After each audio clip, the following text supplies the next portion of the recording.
The Hargrave family arrived at their new home. It was a sprawling old mansion perched atop a windswept hill. Shadows clung to its crumbling facade like frightened children. A shiver danced down 10-year-old Billy's spine as he stepped out of the car. Inside, the air felt heavy, thick with the scent of decay and forgotten memories. Dust motes danced in the pale moonlight, filtering through grimy windows. There was an unsettling stillness to the place, as though it were holding its breath. "Father," as Mr. Hargrave, "well, this is it, our new home." But his cheerful words echoed hollowly in the silence. Days turned into weeks, and the house seemed to grow more mysterious with each passing day. The unsettling feeling persisted, creeping into every corner and shadow. One afternoon, Billy, driven by an insatiable curiosity, decided to explore the musty attic with a flashlight in hand. As he moved boxes and old furniture, he stumbled upon a loose floorboard. His heart raced with excitement and a hint of fear.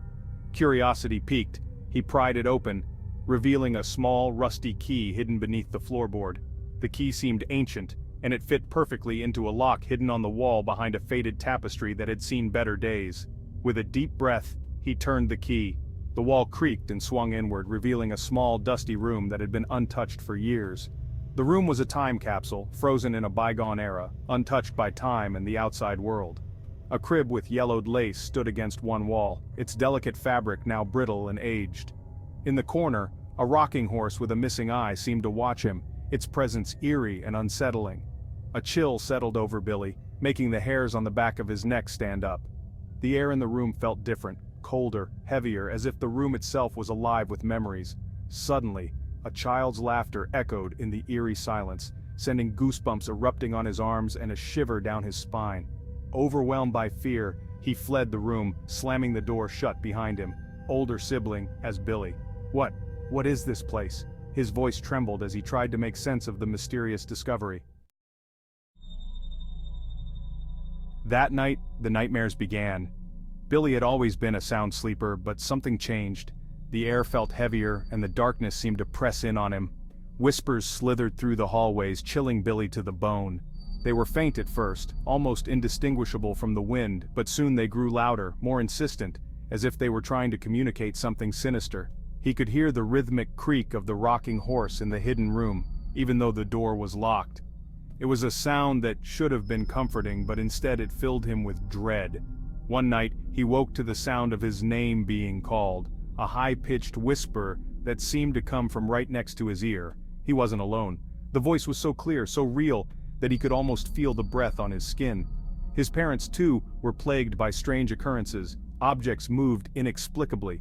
Books flew off shelves, and chairs slid across the floor on their own. It was as if the house itself was alive, and it was angry. Footsteps echoed on the stairs when no one was around. They were heavy, deliberate, and they always seemed to stop just outside Billy's door, as if someone, or something, was watching him.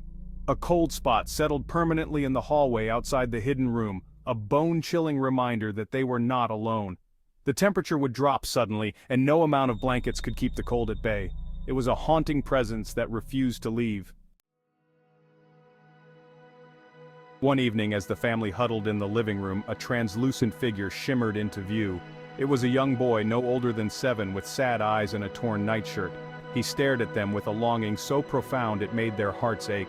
Then he turned and pointed towards the hidden room. "Who are you?" she whispered, her voice trembling. The ghost's sorrowful eyes met hers. "Help me," he breathed, his voice a mournful sigh. Then, as quickly as he appeared, he vanished, leaving behind a lingering chill and the faint scent of lavender. Driven by the ghost's plea and their own terror, the Hargraves decided to uncover the truth.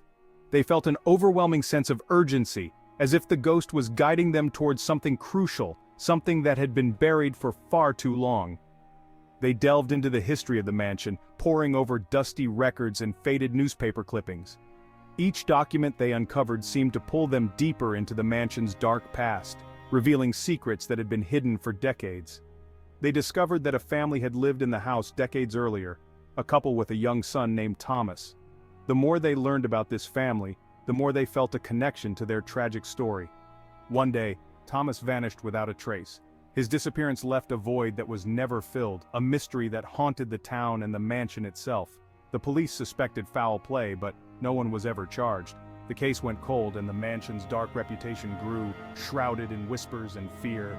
Mrs. Hargrave felt a chill run down her spine as she read the article.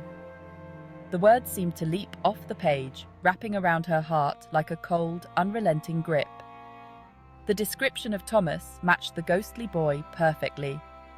It was as if the past and present were colliding, and the ghost was reaching out for help. She couldn't shake the feeling that the boy's disappearance was somehow linked to the hidden room. The room seemed to hold the key to the mystery, a place where the past lingered and refused to be forgotten. She looked at the photo of Thomas's grieving parents, their faces etched with a pain that mirrored her own growing fear. The anguish in their eyes was a reflection of the torment she felt, a connection that transcended time and space.